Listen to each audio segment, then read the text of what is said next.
Whoa. I'm running short of words right now, but I cannot afford this because I have to speak. Thank you so much for all the love, for all the warmth. Thank you for accepting me. Thank you very much.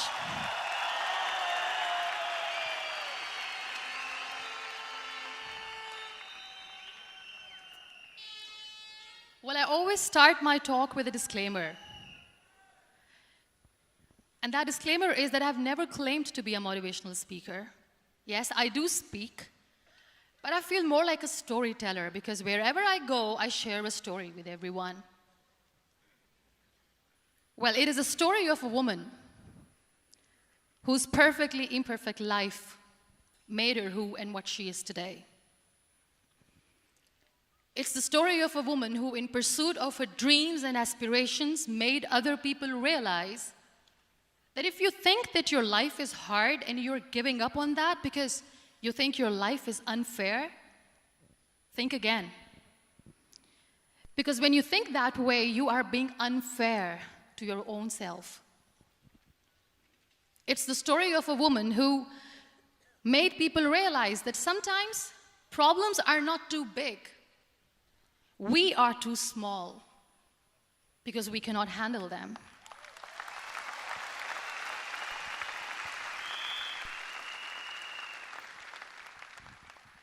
It is the story of a woman who with time realized that real happiness doesn't lie in success, money, fame.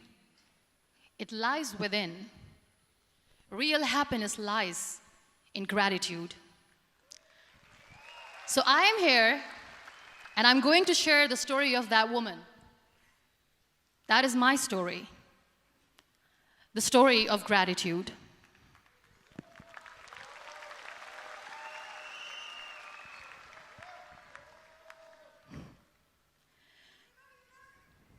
I love you too. I love you all. I believe in the power of words. Many people speak before they think. But I know the value of words. The words can make you, break you, they can heal your soul, they can damage you forever. So I always try to use the positive words in my life wherever I go. They call it adversity, I call it opportunity. They call it weakness, I call it strength. They call me disabled, I call myself differently abled. They see my disability. They see my disability, I see my ability. There are some incidents that happen in your life, and those incidents are so strong that they change your DNA. Those incidents or accidents are so strong that they break you physically. They deform your body, but they transform your soul.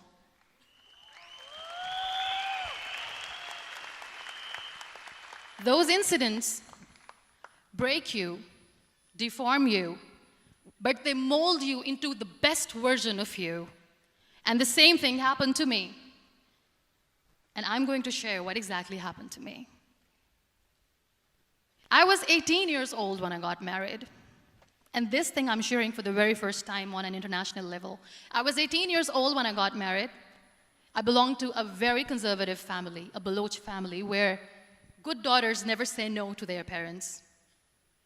My father wanted me to get married. And all I said was, if that makes you happy, I'll say yes. And of course, it was never a happy marriage. Just about after 2 years of getting married, about 9 years ago, I met a car accident. Somehow my husband fell asleep and the car fell in the ditch. He managed to jump out, saved himself. I'm happy for him. But I stayed inside the car and I sustained a lot of injuries. The list is a bit long. Don't get scared. I'm perfectly fine now. Radius ulna of my right arm were fractured. The wrist was fractured. Shoulder bone and collarbone were fractured. My whole rib cage got fractured. And because of the rib cage injury, lungs and liver were badly injured. I couldn't breathe. I lost urinary bowel control. That's why I have to wear the bag wherever I go. But that injury that changed me and my life completely as a person and my perception towards living my life was the spine injury. 3 vertebrae of my backbone were completely crushed, and I got paralyzed for the rest of my life. So this accident took place in a far-flung area in the outskirts of a very small province, Balochistan, where there was no first aid, no hospital, no ambulance. I was in the middle of nowhere in that toppled car. Many people came to rescue. They gave me CPR. They dragged me out of the car. And while they were dragging me out, I got the complete transection of my spinal cord.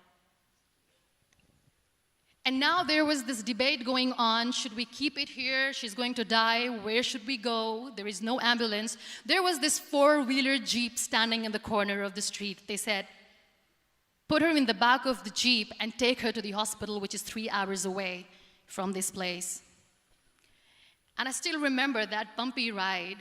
I was all broken. They threw me at the back of the Jeep and they rushed me to the hospital. That is where I realized that my half body was fractured and half was paralyzed. I finally ended up in a hospital where I stayed for 2.5 months. I underwent multiple surgeries. Doctors have put a lot of titanium in my arm. There's a lot of titanium at my back to fix my back. That's why people in Pakistan call me the Iron Lady of Pakistan.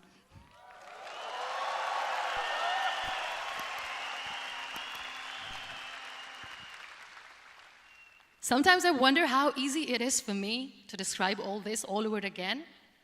And somebody has rightly said that when you share your story and it doesn't make you cry, that means you have healed.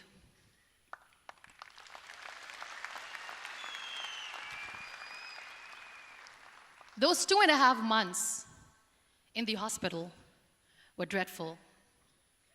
I will not make up stories just to inspire you. I was at the verge of despair. One day, doctor came to me and he said, well, I heard that you wanted to be an artist, but you ended up being a housewife. I have a bad news for you. You won't be able to paint again because your wrist and your arm are so deformed, you won't be able to hold a pen again. And I stayed quiet. Next day, doctor came to me and said, your spine injury is so bad, you won't be able to walk again. I took a deep breath and I said, it's all right. The very next day, doctor came to me and said, because of your spine injury and the fixation that you have in your back, you won't be able to give birth to a child again. That day, I was devastated.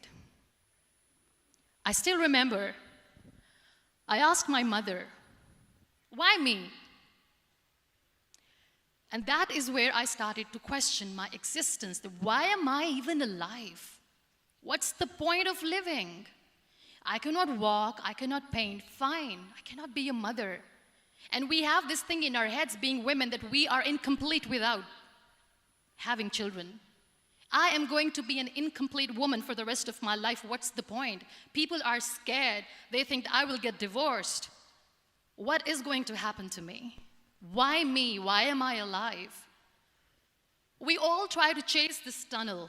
We all do this because we see light in the end of the tunnel, which keeps us going. My dear friends, in my situation, there was a tunnel that I had to roll on, but there was no light. And that is where I realized that the words have the power to heal the soul. My mother said to me, this too shall pass. God has a greater plan for you. I don't know what it is, but He surely has.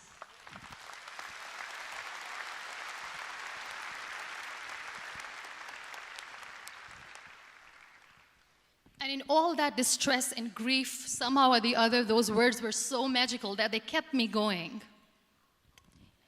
I was trying to put that smile on my face all the time, was hiding. It was so hard to hide the pain, which was there.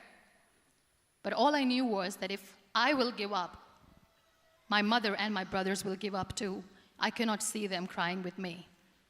So what kept me going was, one day I asked my brothers, I know I have a deformed hand, but I'm tired of looking at these white walls in the hospital and wearing these white scrubs. I'm getting tired of this. I want to add more colors to my life. I want to do something. Bring me some colors. Bring me some small canvas. I want to paint. So the very first painting I made was on my deathbed, where I painted for the very first time. It was not just an art piece or just my passion. It was my therapy. What an amazing therapy it was. Without uttering a single word, I could paint my heart out. I could share my story. People used to come and say, what lovely painting, so much color. Nobody could see the grief in it. Only I could.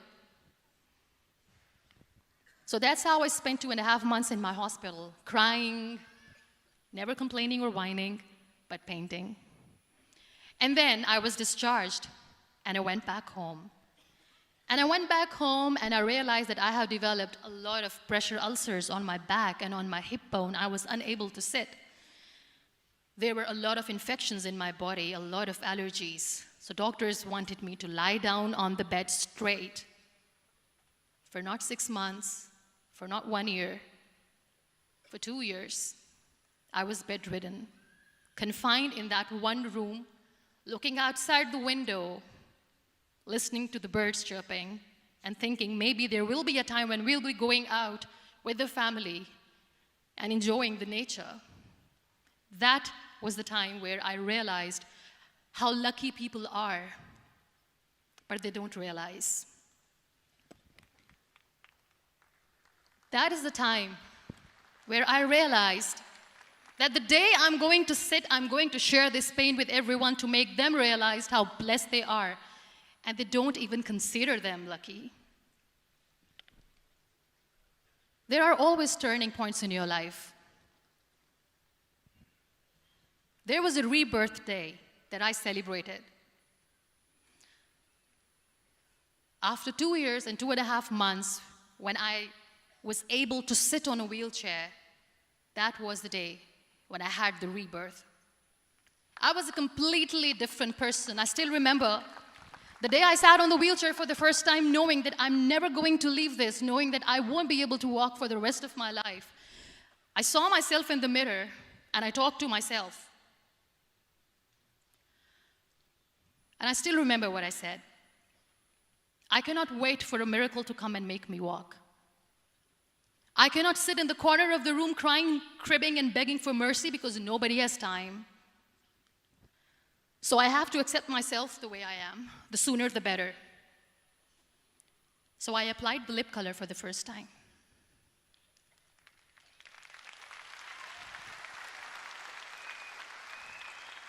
And I erased it. And I cried. And I said, what am I doing? A person on a wheelchair should not do this. What will people say? Clean it up. Put it again. This time I put it for myself, because I wanted to feel perfect from within.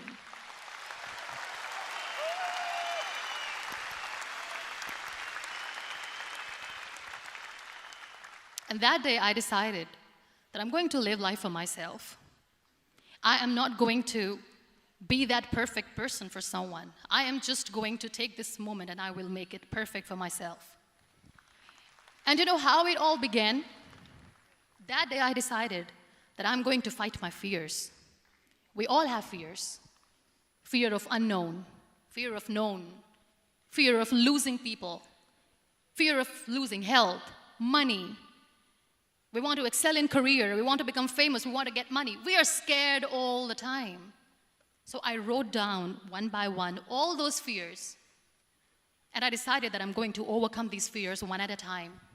You know what was my biggest fear? Divorce. I couldn't stand this word. I was trying to cling on to this person who didn't want me anymore, but I said no. I have to make it work.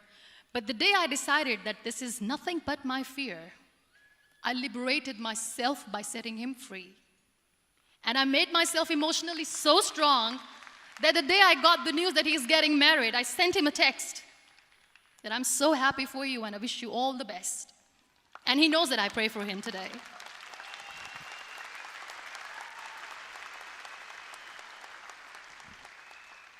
My biggest fear, number 2, was I won't be able to be a mother again.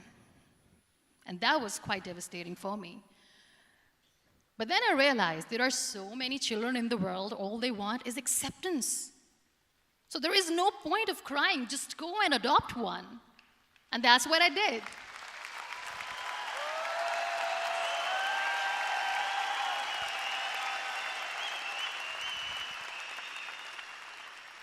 I gave my name in different organizations, different orphanages. I didn't mention that I'm on a wheelchair, dying to have a child. So I just told them that this is Muniba Mazari and she wants to adopt a boy or girl, whatsoever, but I want to adopt a kid. And I waited patiently. 2 years later, I got this call from a very small city in Pakistan. I got a call and they said, "Are you Muniba Mazari? There is a baby boy and would you like to adopt?" And when I say yes, I could literally feel the labor pain. I said, yes, yes, I am going to adopt him. I am coming to take him home.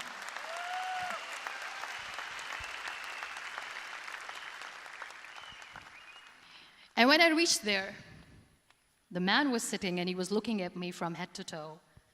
And in back of my head, I kept thinking that, oh my God, he is going to say she's on the wheelchair, she doesn't deserve it. How is she going to take care of him? And I looked at him and I said, "Do not judge me because I'm on the wheelchair." But you know what he said? He said, "I know you will be the best mother of this child. You both are lucky to have each other."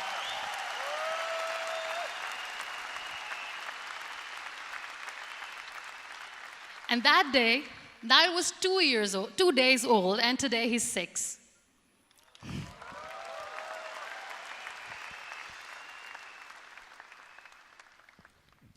You'll be surprised to know another bigger fear that I had in me.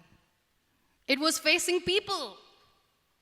I used to hide myself from people. When I was on bed for 2 years, I used to keep the door closed. I used to pretend that I'm not going to meet anyone, tell them that I'm sleeping. You know why? Because I couldn't stand that sympathy that they had for me. They used to treat me like a patient. When I used to smile, they used to look at me and say that, "You're smiling, are you okay?" I was tired of this question being asked, "Are you sick?" Well, a lady yesterday at the airport asked me, "Are you sick?" And I said, "Well, besides the spinal cord injury, I'm fine, I guess."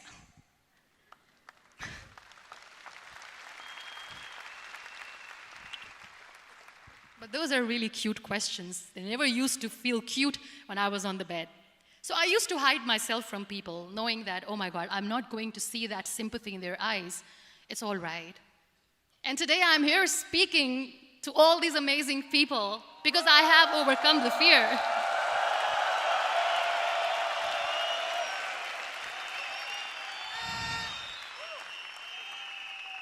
You know, when you end up being on the wheelchair, what's the most painful thing?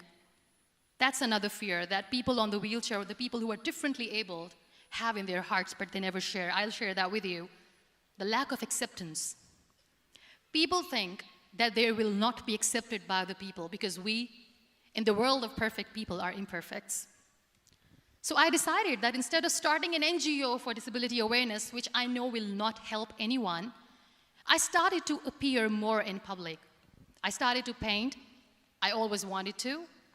I have done a lot of exhibitions. I'm Pakistan's first wheelchair-bound artist. I have done a lot of modeling campaigns, different campaigns for brands like Toni and Guy.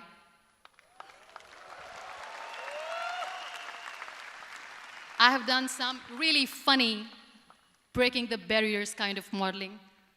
There was this one by the name Clown Town where I became a clown because I know that clowns have hearts too. And then I also decided that if I really want to make the difference, I am not going to let people use me for their polio campaigns where they will make you a victim and an emblem of misery and mercy and will say that, you know what, give polio drops to your children or they'll become like this girl. I decided that I'm going to join the national TV of Pakistan as an anchor person. And I've been doing a lot of shows for the last 3 years.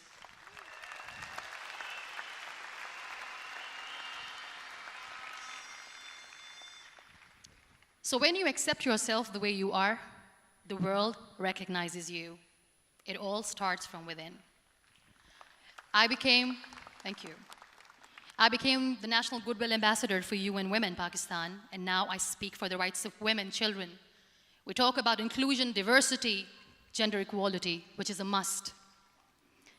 I was featured in BBC 100 Women for 2015. I'm one of the Forbes 30 under 30 for 2016. And it all didn't happen alone. You all are thriving in your careers. You have bigger dreams and aspirations in life. Always remember one thing. On the road to success, there is always we, not me. Do not think that you alone can achieve things. No. There is always another person who is standing behind you, maybe not coming on the forefront, but behind you, praying for you and supporting you. Never lose that person. Never.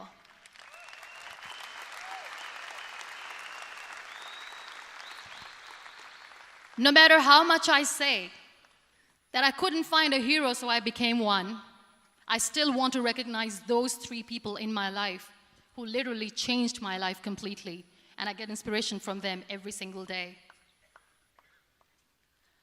Waleed Khan. Many people know about the terrorist attacks in Pakistan. We have lost many people. And I'm sharing this with a very heavy heart because we actually have lost a lot of people in this huge turmoil of terrorism. These people are barbarians. They do not see people. They're even worse than animals. They have killed people in mosques. They have killed people in churches, temples, even in schools. There was this terrorist attack in Army Public School, Peshawar, where these terrorists entered in an examination hall and they killed our children. And in that attack, that day, this beautiful boy, Waleed Khan, who was my hero, my real life hero, was the proctor who was taking care of the students, was keeping an eye on the students. Those barbarians shot him 3 times in the face, 5 times on his body, and he fell down. I was asked to give a talk in the school after a week of that terrorist attack. With a very heavy heart, I went there and I spoke. We sang a few national songs. I thought that maybe I've done my part, but deep inside, it was killing me. I could see children injured. I could see children sitting on the wheelchairs, looking at me, wondering,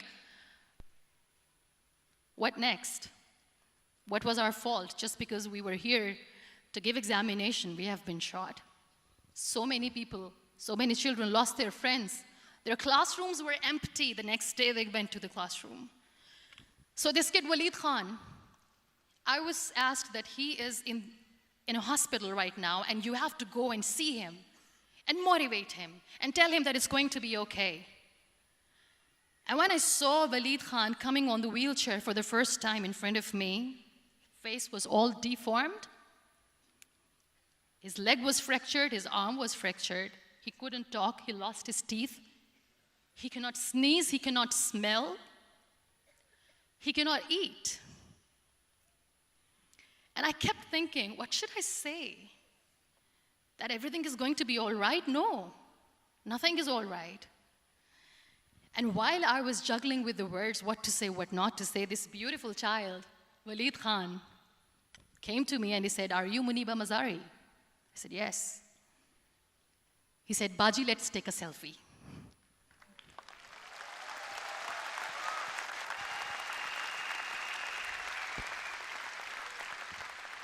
And with that beautiful, toothless smile of Waleed Khan, we took that beautiful selfie that I still have with me. I don't share that here because he was in a very bad shape that time. And that is where I realized that when I was thinking too much about his deformities, he's happy with himself. He doesn't even care. Because today he goes in the same school, and when somebody asks him that what happened to your face, why so many scars, you know what he says? "These scars are my medals and I wear them with pride."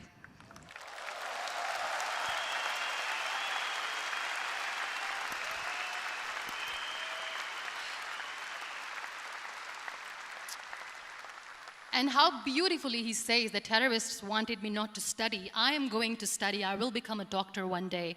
And this is my way of taking revenge from those terrorists.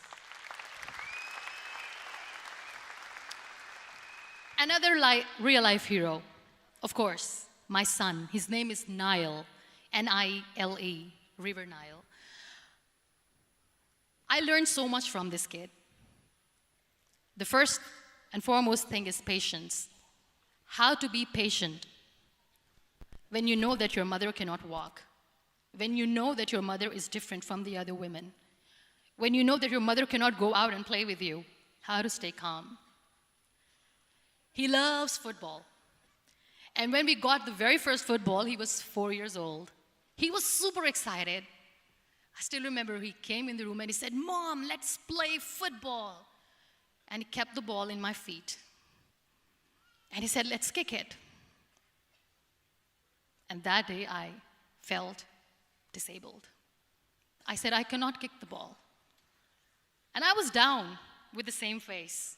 He looked at me and he said, "Well, that's all right. Your legs are not working, but your hands do. Let's play catch the ball."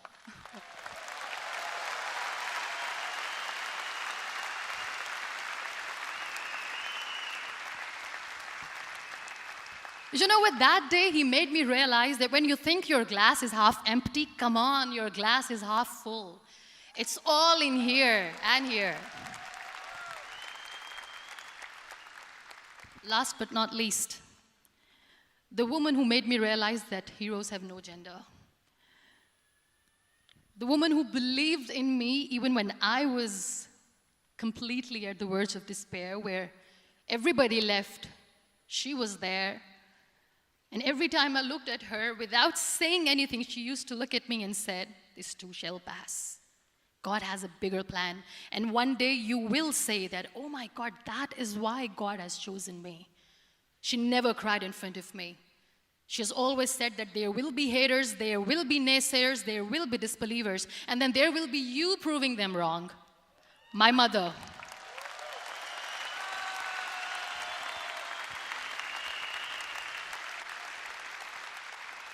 Whatever I am today, I'm nothing without her. I'm nothing without her. Thank you, Mama. I wish you were here. Thank you for making me who I am today.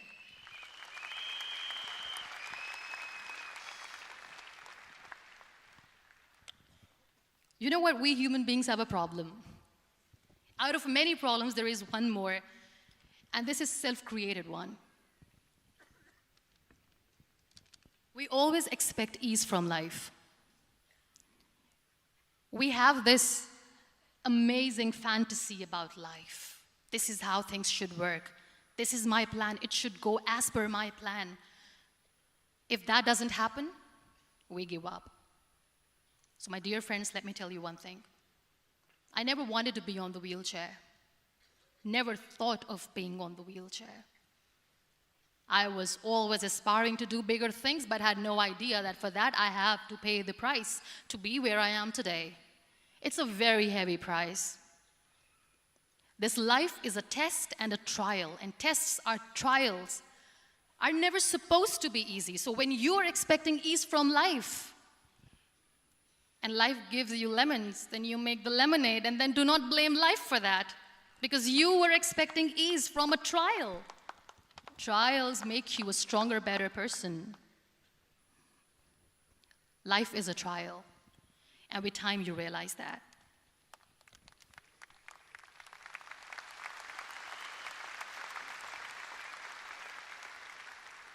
It is okay to be scared. It is okay to cry. Everything is okay, but giving up should not be an option. They always say that failure is not an option. Failure should be an option, because when you fail, you get up, and then you fail, and then you get up, and that keeps you going. That's how humans are strong.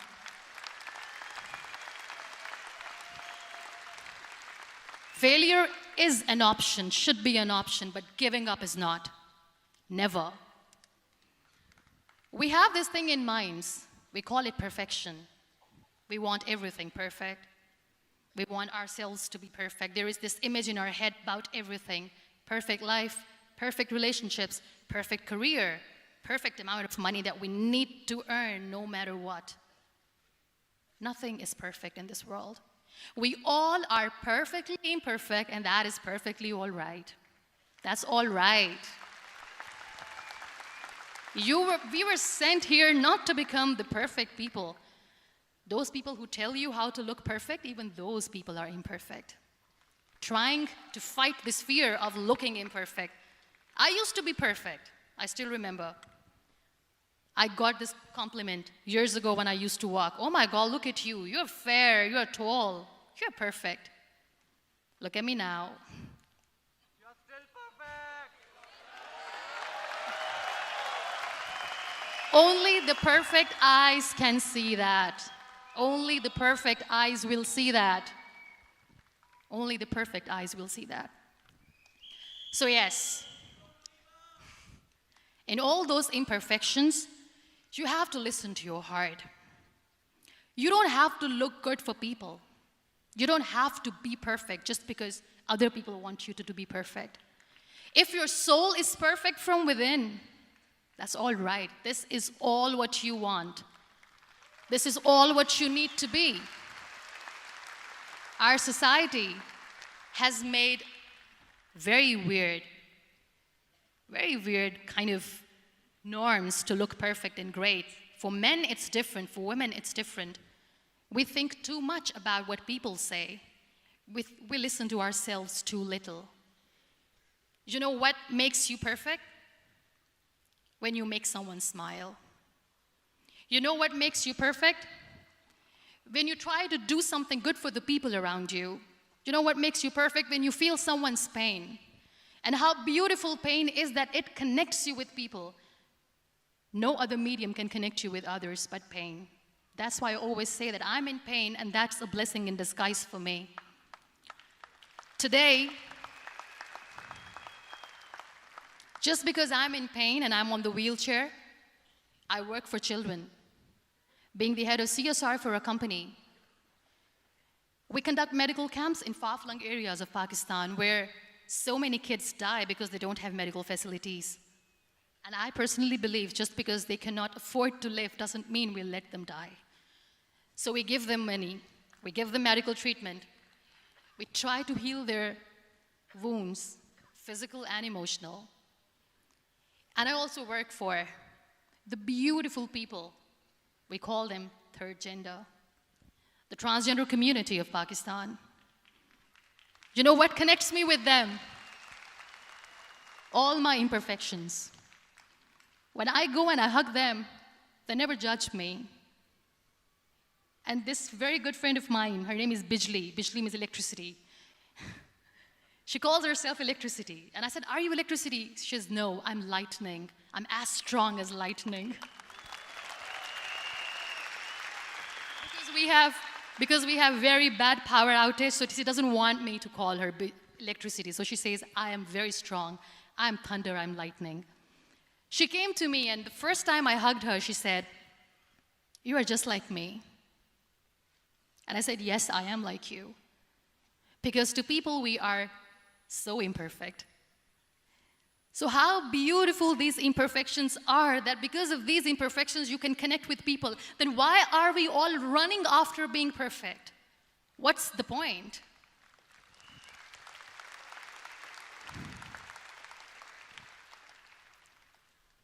Every time I go in public, I always smile. There's always a big toothy smile on my face, and people ask me, don't you get tired of smiling all the time? What's the secret? I always say one thing, that I have stopped worrying about the things that I have lost, the people that I have lost. Things and people who were meant to be with me are with me. And sometimes, somebody's absence makes you a better person. Cherish their absence. It's always a blessing in disguise. I always say that people are so lucky they don't even realize. You must be thinking, okay, you're lucky in what sense? Well, the breath that you just took was a blessing. Embrace it.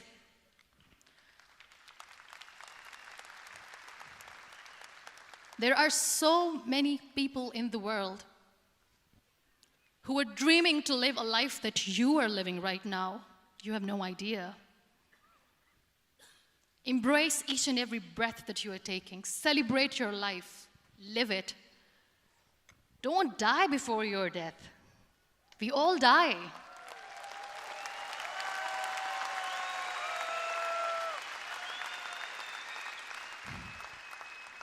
We live this one routine of a day for 75 years and we call it life.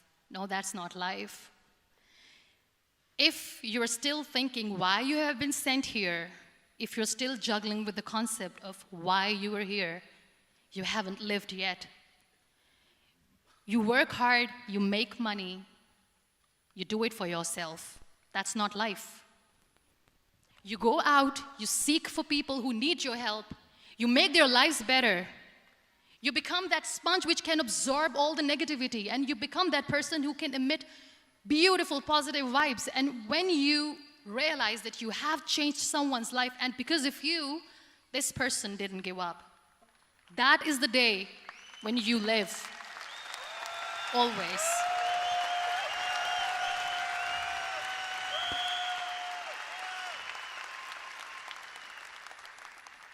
We were talking about gratitude, why I smile all the time.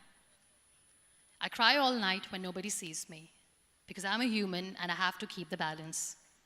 And I smile all day because I know that if I will smile, I can make people smile. That keeps me going.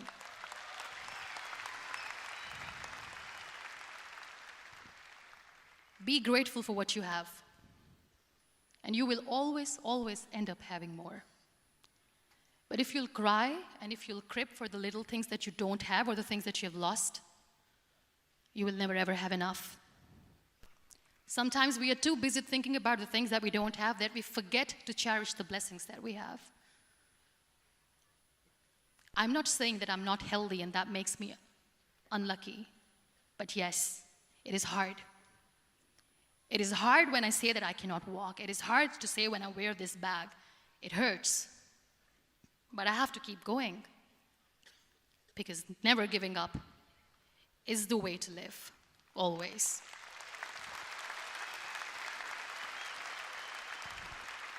So I'll end my talk on a very short note.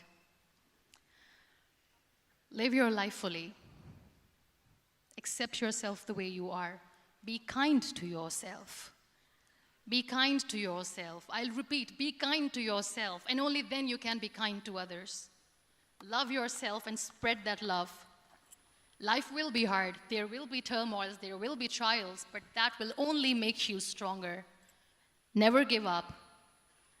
The real happiness doesn't lie in money or success or fame. I have this all, I never wanted this. Real happiness lies in gratitude. So be grateful, be alive, and live every moment. Thank you so much, everyone. Thank you.